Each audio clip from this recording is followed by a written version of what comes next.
आपकी मूव क्या होगी? सेल करेंगे, और भी कह रहे सेल करेंगे। ठीक है, ये लोग बहुत अच्छे स्टॉक ट्रेडर्स बनने लगे हैं वॉरेन बुफे की तरह।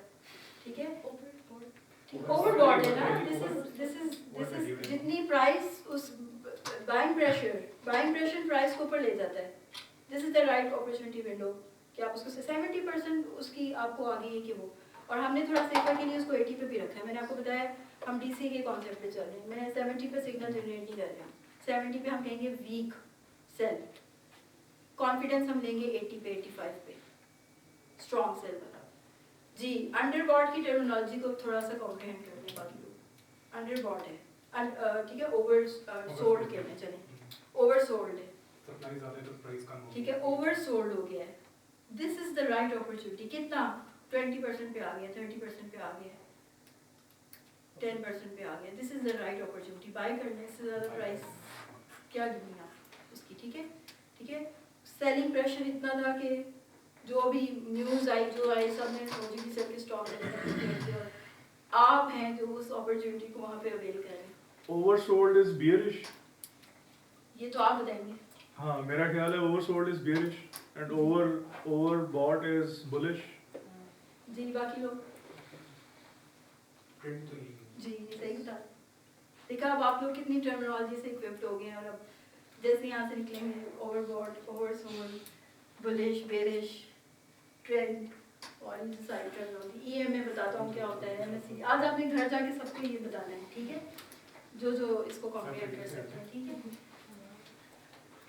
कि हम तकरीबन स्टॉक मार्केट का एक वर्चुअल विजिट कर आए हैं। ठीक है, स्टॉक्स ऊपर जाते हैं और नीचे आते नजर आ रहे हैं। ठीक है, ओके जी, यही कॉन्सेप्ट है जो हमने डिलीवर कर दिया। इसको हम सिर्फ इक्वेशन में पुट करेंगे। रिलेटिव स्ट्रेंथ इंडेक्स सिंप्लिसिटी के लिए हमने क्लोज प्राइस पे लगा दिया। वैसे वो जो वॉल्यूम था ना 7000 8000 वॉल्यूम ट्रेड हो गए, उसमें फिर आपको ये देखना पड़ता है कितने बाय हुए कितने सेल हुए।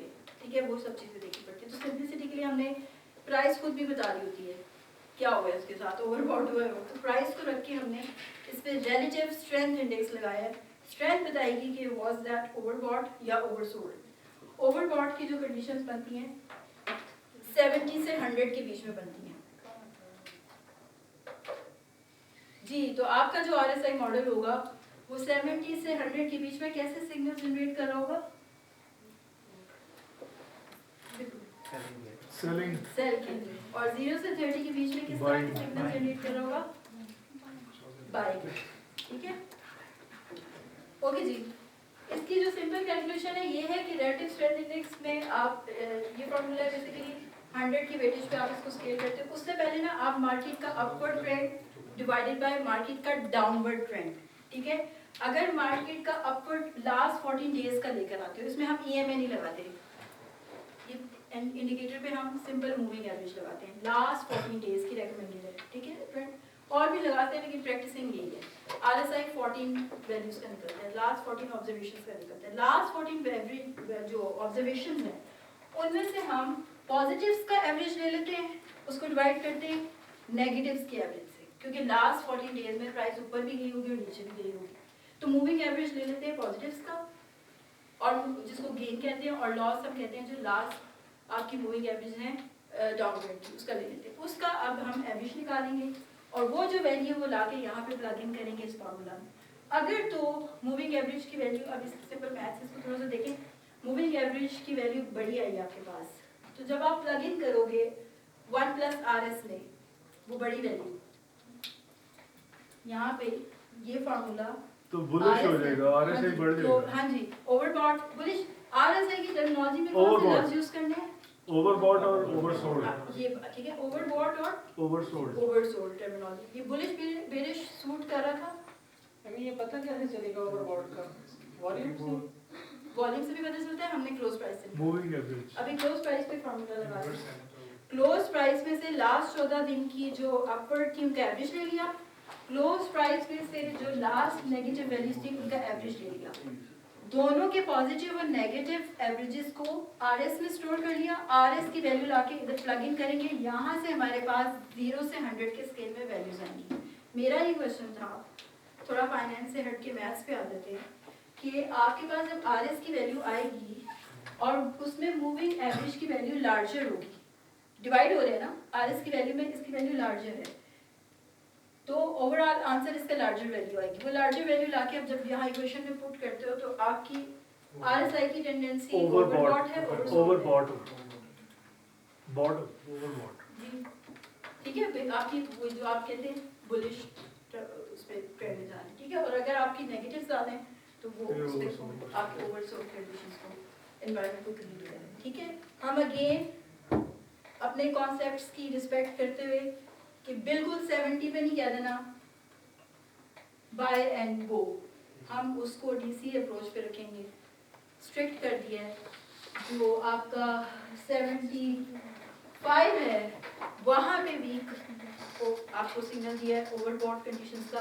फिर आगे इसको ऑब्वियसली आप you can play around it, data to data भी वेरी करेगा, बट अगेन डीसीए अप्रोच को मिमिक करने के लिए और वो जो कॉन्सेप्ट्स मार्केट में यूटिलाइज होते हैं उनको अपने डेटा में रिप्रेजेंट करने के लिए have to play with the values. DCA क्या थी, कौन बताएगा जल्दी से? एवरेजिंग, हाँ जी वो तो ठीक है, होता क्या है बिल्कुल स्टेप बाय स्टेप इन्वेस्टमेंट करेंगे हम। कभी भी एक सिग्नल पे सारी investment portfolio should be diverse in terms of assets, in terms of your investment, ठीक है। आपने profit, your goal is ultimate goal is profit, ठीक है, and to stay away from the loss. Okay जी, RSI की value जो formula से आ जाएगी, वो जो ऊपर हमने पुट किया है वो हमें कोई ना कोई वैल्यू देगा। वो वैल्यू हमने चेक करनी है जो हमने ओवरबॉट और ओवरसोल्ड वेरिएबल्स यहाँ पे डिफाइन किए, ठीक है। तो आप उसके अकॉर्डिंगली सेल और बाय सिग्नल्स जनरेट करोगे जो कि रेंज करेंगे from weak to moderate to strong buy and sell signals. और बीच में जो होता है ना ये 30 to 70 वो सारा होल्ड होता है, वहाँ पे आरएसआई प्ले कर रहा है। रियल मार्केट में भी 30 पे आपको डिसीजन लेना चाहिए कि आप बाय करना शुरू करो स्लोली ग्रेजुअली। हमने 22 पे लगा दिया स्ट्रॉन्ग सिग्नल कि 22 से ज़्यादा वेट ना करो, मार्केट रिवर्सल लेती है, ट्रेंड रिवर्सल लेती है। हमने देखा है ईएमएस को टच करके वो ईएमए ब्रेक करके वो रिवर्सल आता है, साइक्लिक है ना मार्केट, सप्लाई डिमांड भी सारे फैक्टर्स उसको ड्राइव कर रहे हैं, राइट। सो इसी तरह हमने स्ट्रॉन्ग जो सिग्नल दिया है वो भी जाके 79 पे दिया है, पहला जो उसको सिग्नल दिया है बाय करने का वो 75 पे दिया है, ठीक है। ये आरएसआई है, इसमें क्लोज प्राइस भी प्लॉट हुई है, ये आरएसआई खुद ही इस तरह से प्लॉट हुआ है। इसको हम कंपेयर करेंगे अपनी क्लोज प्राइस के साथ, ठीक है। 22 पे हमने क्या लगाया था, स्ट्रॉन्ग, नुकसान कराना, देखिए ना ड्रॉप होगी थी, मैं क्यों बेचूंगी, हाई जाएगी ना फिर बेचेंगे, प्रोवाइडेड कि मैंने खरीदा भी हो, ठीक है। सारे जी। और स्ट्रॉन्ग सेल के सिग्नल्स कहाँ पे हमने फिक्स कर दिए थे, 78 या इस तरह से, ठीक है, 80 के करीब। वैसे एक्चुअली के 70 से ऊपर जितनी भी कंडीशंस हैं they are creating a safe zone to sell your assets. 30 and below are creating a safe zone, safe spot जिसमें इंटरेस्टेड होता है, जिसकी रिकमेंडेशन चाहिए होती है ट्रेडर को to buy particular assets, ठीक है। बीच में सारे होल्ड का आपका दे रहे जी। इसको कौन चेक करके बताएगा इसके सिग्नल्स ठीक है कि नहीं, क्लोज प्राइस वाले ग्राफ के साथ नीचे भी बना हुआ है और ऊपर जाके भी देख सकते हैं। जल्दी से आइडेंटिफाई करिए एक अच्छा स्ट्रॉन्ग सिग्नल और एक अच्छा और वैलिड बाय सिग्नल।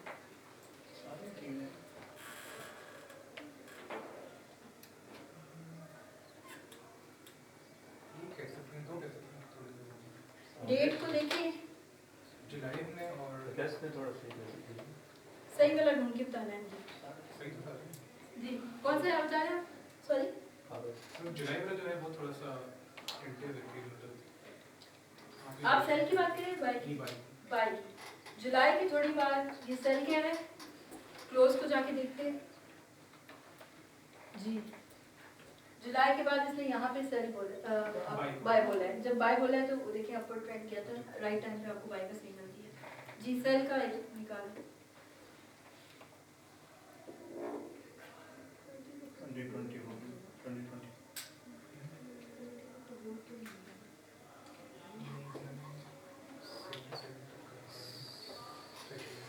सेल का एक सिग्नल तो वो लेफ्ट साइड पे जो एक बड़ा स्टीप डिक्लाइन है लेफ्ट साइड पे इससे भी ये third one third one, this one, इससे सेवंथ पॉइंट अगर आप लेफ्ट से जाएं तो स्टीप डिक्लाइन है। Is it consistent with market? ठीक है, उसके साथ 7 पॉइंट कौन सा? अगर आप लेफ्ट से आए तो 25% ऑफ द हॉरिजॉन्टल स्केल, हाँ जी, इससे और थोड़ा राइट पे अगर आप राइट साइड राइट, ये एक और 2-3 पॉइंट्स राइट और आ जाए। जी, तो ये तो होल्ड है ना, ये पॉइंट तो बहुत स्टीप डिक्लाइन है ना यहाँ से। ये आरएसआई प्लॉट हुआ है, ये क्लोज प्राइस नहीं है, आरएसआई प्लॉट हुआ है, इस पे क्लोज प्राइस नहीं वैल्यू दी। क्लोज प्राइस के लिए हम क्लोज प्राइस से मैच करेंगे, ये आरएसआई के जोन है, ठीक है, प्राइस को लेके आरएसआई के जोन डिवाइड है 30 to 70, क्लोज प्राइस के लिए आपको उससे मैच करेंगे, क्लोज प्राइस का नहीं आ रहा, वो आप यहाँ से मैच करेंगे इससे। पिक दिस पॉइंट जहाँ उसने बताया है, वो डेट पिक करें और उसको मैच करेंगे सेल का ठीक था कि नहीं। सेल का मतलब अगर उसने यहाँ पे सेल का है तो ठीक कहा था ना, आगे ट्रेंड इसका डाउन हुआ है, तो राइट पॉइंट पे आपको उसने डिसीजन, वो आरएसआई प्लॉट हुआ है, वो आरएसआई की रिजल्टेंट फॉर्म है, ठीक है। 30 to 70 के बीच में वो आपको होल्ड कह रहे हैं और आगे जो है उससे उसने आपको बाइंग पॉइंट्स बताया। जी क्लियर हो गया? कंपैरिजन है दोनों का, प्रेडिक्शन का और टेस्टिंग जी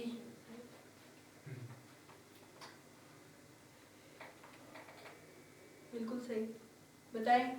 अब एक सेल जोन बता दें, सेल सिग्नल का बता दें, यहाँ पे देख ले, ये जून के बाद थोड़ा सा आगे, जून के बाद यहाँ पे सॉरी इसने बताया है पहली वाली पीक पे, ठीक है, यहाँ पे इसने बताया ये आपने राइट टाइम पे यहाँ पे सेल किया, आपकी तो काफ़ी बड़ा डाउन ट्रेंड था, ठीक है। सारे इंडिकेटर्स रॉ भी, थ्रेशोल्ड के साथ भी, वो जो विजनरी हमने थ्रेशोल्ड्स रखे बीच में 2% इस पे देने DCA की टाइमिंग, और फाइनल सिग्नल्स होंगे -3 से 3 तक, -3 is for strong dash sell, ठीक है, ऑटो कंप्लीट -2 -1 0 इस तरह की सिग्नल्स आपको नजर आएंगे, ठीक है। RSI के पहले 14 दिन के तो नजर नहीं आएंगे, सिंपल मूविंग 40 डेज के हैं, ठीक है। डेटा पे वो शुरू से ही नहीं, आपने देखा था शुरू में ही नहीं बता रहा बाय से, ठीक है। एक्सपोनेंशियल मूविंग एवरेज शुरू से ही आपको इसलिए बता रहे हैं कि वो पहली वैल्यू को पीछे डिस्ट्रीब्यूट कर दिया था, सिंपल मूविंग शुरू के लिए बता दिया था, क्योंकि EMA 9 है तो शुरू की 8 वैल्यूज 9th वैल्यू के साथ ही फिल कर दी थी। ये टेक्निकल मैथमेटिकल डिटेल्स पे आपको आई होप ये क्लियर है। जब आप एवरेज ले रहे हो, जब आपके पास वैल्यूज नहीं है तो फर्स्ट वैल्यू को एक्सपेंड करो, ठीक है। तो this is the final data set जो हमने न्यूमेरिकली प्रिपेयर किया है, ठीक है।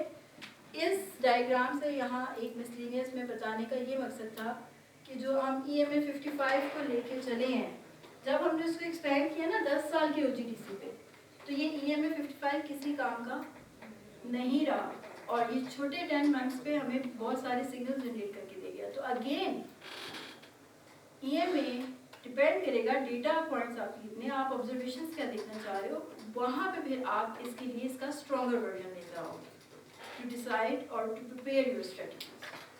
Is it clear? ये तकरीबन छोटे डेटा सेट में EMA 9 जैसा बिहेव कर रहा है। 21 और 9 के साथ भी काम कर सकते हैं।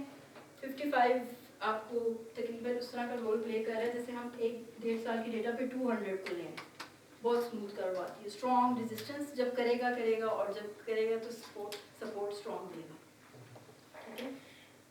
क्या चीज़ मिस है? टेक्निकल इंडिकेटर्स ने हमें सिग्नल्स तो दे दिए, but we can not rely on that. हमने खुद देखे हैं कहीं सही नहीं भी आ रहे थे, इसकी बेसिस पे स्टॉक मार्केट के डिसीजन होने लगे तो फिर तो होगी स्टॉक मार्केट। और जो चीज़ें इम्पैक्ट करती हैं स्टॉक मार्केट को, वो हमने डिसाइड किया कि इकोनॉमिक आपके इंडिकेटर्स होते हैं, उसमें आपके पास इन्फ्लेशन रेट होता है, आपके पास फॉरेन इन्वेस्टमेंट कितनी आ रही है, आपकी इम्पोर्ट क्या, आपकी एक्सपोर्ट क्या है, आपके पास रेमिटेंस कितनी आ रही है, ये सारे फैक्टर्स होते हैं। इनकी सारी स्टैटिस्टिक्स आपके पास पब्लिकली कुछ उसमें अवेलेबल होती है, लेकिन फ्रीक्वेंसी कम होती है। बाहर जो है ये चीज़ें ना बहुत अच्छी इस्टेब्लिश की जाती है, हमारी तो CPI रिपोर्ट मुश्किल से निकलती है और वो निकल जाए तो मिलती नहीं है। What is CPI report?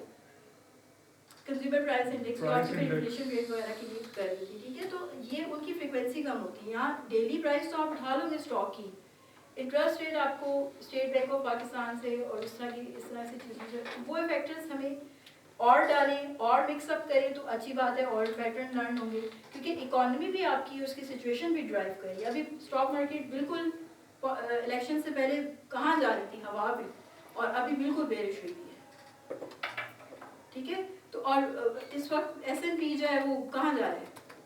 तो इस तरह से हम कंट्रास्ट कर सकते हैं कि बाहर की जिस तरह स्टॉक मार्केट्स चल रही हैं तो वैसी हमारी भी चल रही है। हम और पॉलिटिकल ग्राउंड्स पे, इकोनॉमिकल ग्राउंड्स पे, जियोपॉलिटिकल पोजीशंस पे चल रहे हैं, इवन नेबरिंग कंट्रीज का इफेक्ट आ सकता है। तो there are multiple factors, macro economic factors that are not under your micro control. Economic factors, इसके अपने मार्केट के फैक्टर्स। हम ये कर सकते हैं कि न्यूज़ के थ्रू, न्यूज़ में बड़े बड़े इवेंट्स रिपोर्ट हो जाते हैं regarding all these macro economic. हम न्यूज़ के थ्रू कुछ सेंटिमेंट, कुछ इम्पैक्ट्स न्यूज़ के निकाल के लाएं, but specific to the sector या specific to the stock market. News तो हर तरह की न्यूज़ आ रही है, ठीक है। तो हम वो चीज़ प्रिपेयर करें, उसको इसके साथ कंबाइन करें, उसका फैक्टर भी स्पाइस अप करें, उसमें उसको इंडल्ज करें अपनी डिसीजन, देन हम फाइनल रिकमेंडेशन वगैरह को प्रिपेयर करके मॉडल को फाइन ट्यून करने के लिए। तो अब जो हमारा नेक्स्ट सेक्शन है that will be towards the textual thing, और उसके लिए जो है जी इंडिकेटर स्टडी की कंबाइन कैसे मतलब करेंगे, सॉरी मतलब कंबाइन कैसे करेंगे, जैसे इंडिकेटर स्टडी की एवरेज हो गया, इसका मतलब एक कैसा कि केस होगा कि इसमें सारे इंडिकेटर यूज करके हम डिसीजन बना सकें। वो आपको कोई फार्मूला बनाना पड़ेगा कि ईएमए की कितनी सेल देनी है। ईएमए 5 कह रहा है, 55 कह रहा है बाय, आई थिंक 9 कह रहा था सेल, या ऐसे था। तो एमएसीडी कह रहा है मॉडरेट बाय, आरएसआई कह रहा है मॉडरेट सेल। अब ये आ गया, अब आप पूछ रहे हैं कि एक कंबाइंड रिकमेंडेशन क्या होनी चाहिए। तो उसके लिए हमें ये चीज़ करनी पड़ेगी कि एक कोई स्टैटिस्टिकली हम फार्मूला बनाएं जिसमें हम ये डिसाइड करें कि किसकी कितनी वेटेज होगी, ठीक है। उसको फिर आप डेटा पे मेरे पास है इस पे शीट अवेलेबल, अगर आप लोग चाहेंगे तो मैं दे दूँगी। हम लोगों ने फाइनल उस पर भी डेवलप किया था, लेकिन अभी हम चूँकि एलएलएम्स की पोटेंशियल्स को लर्न करना चाह रहे थे, इसलिए उसको इंडिविजुअल सिग्नल्स भेज रहे हैं, उसको कंबाइन नहीं भेज रहे, क्योंकि कंबाइन में उसको सिखाना भी मुश्किल होगा कि इसमें से ईएमए वाला कौन सा था, आरएसआई वाला कौन सा था।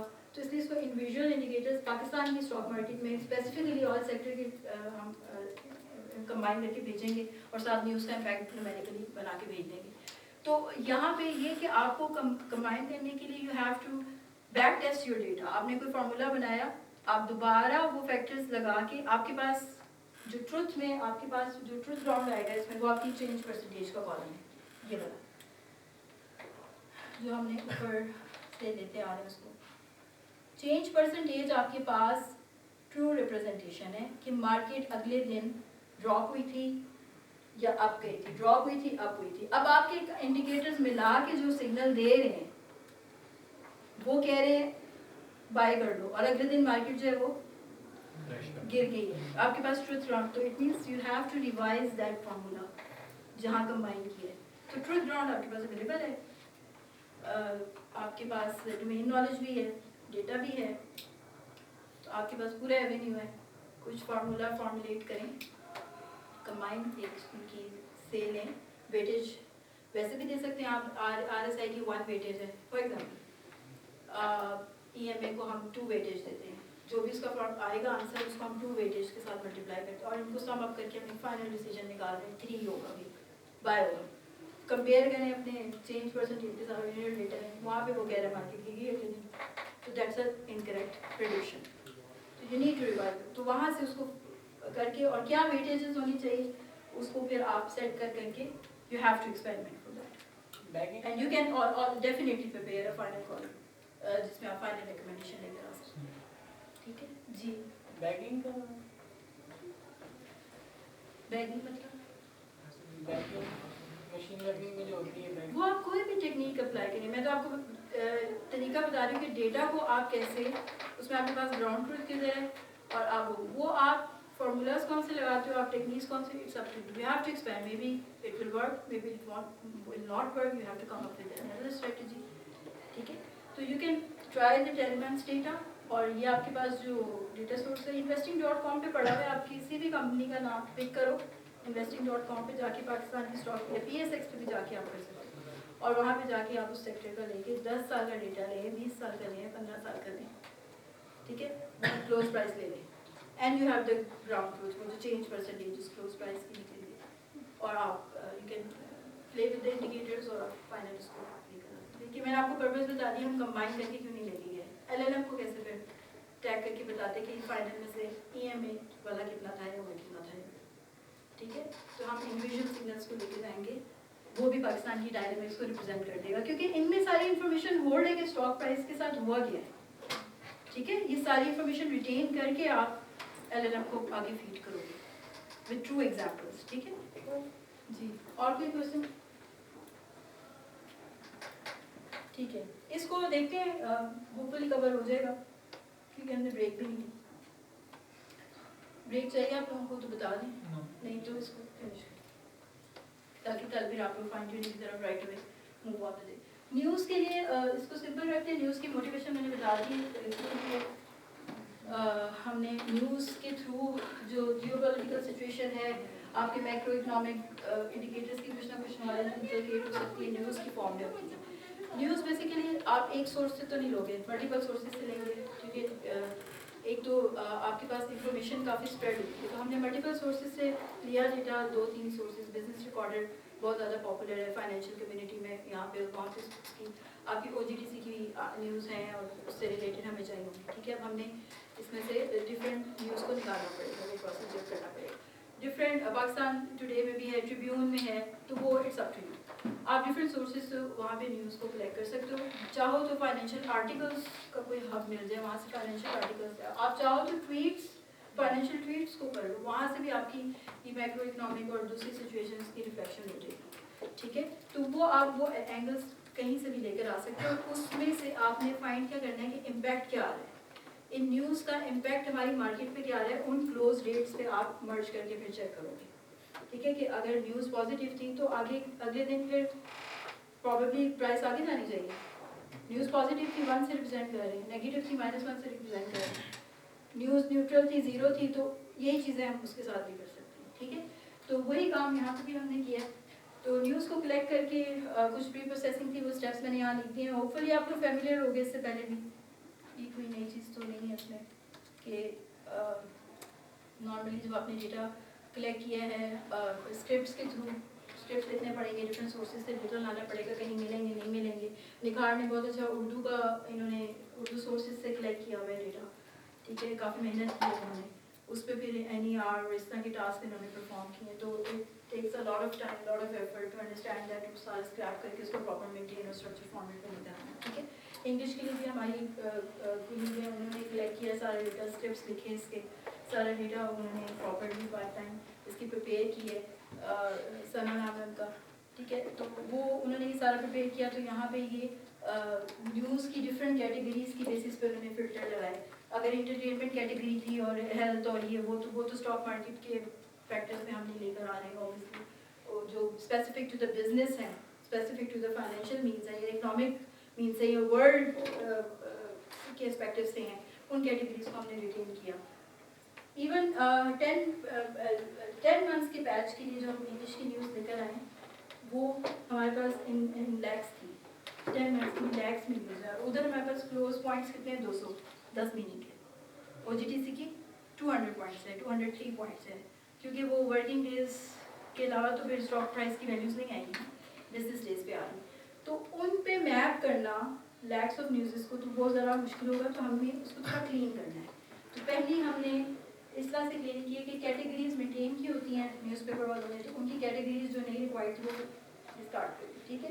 देन उन्होंने हर न्यूज़पेपर ने अपनी कैटेगरी रखी होती है, किसी ने बिजनेस एंड फाइनेंस रखी होगी, किसी ने बिजनेस रखी होगी, किसी ने ट्रेडिंग रखी होगी, कुछ रखी होगी, तो उनको स्टैंडर्डाइज कर दिया।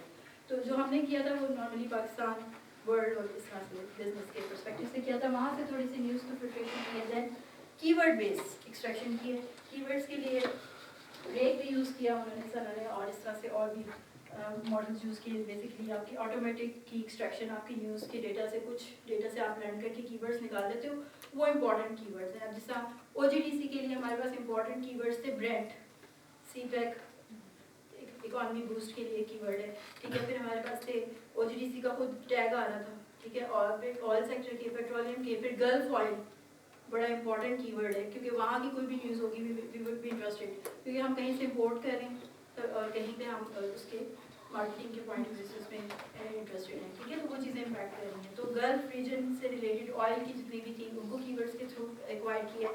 ब्रेंट, ओपेक, ये सारे आपके ऑयल प्रोड्यूसर्स और वो मार्केटिंग कंपनीज है, तो उसके पॉइंट ऑफ व्यू से हमने वहाँ से सारी फिल्ट्रेशन कराई।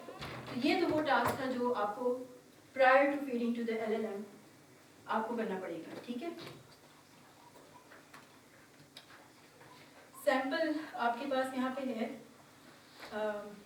Let me run this.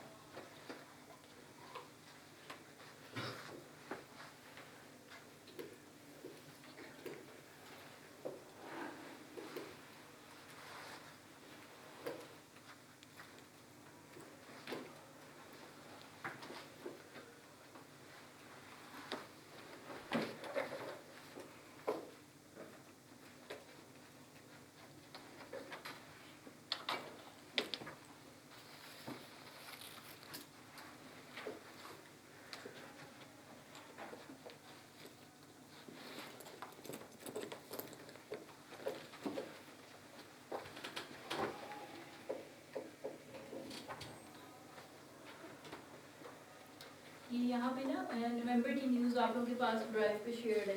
जो डेटा हमने लिया था वो नवंबर 20 से आगे अगस्त 21 तक जा रहे हैं, 10 मंथ्स क्वालिटी से, ठीक है। नवंबर की न्यूज़ जो हम लोगों ने प्रिपेयर की है उसका डेटा आप लोग देख सकते हो, काफ़ी क्लीन न्यूज़ है।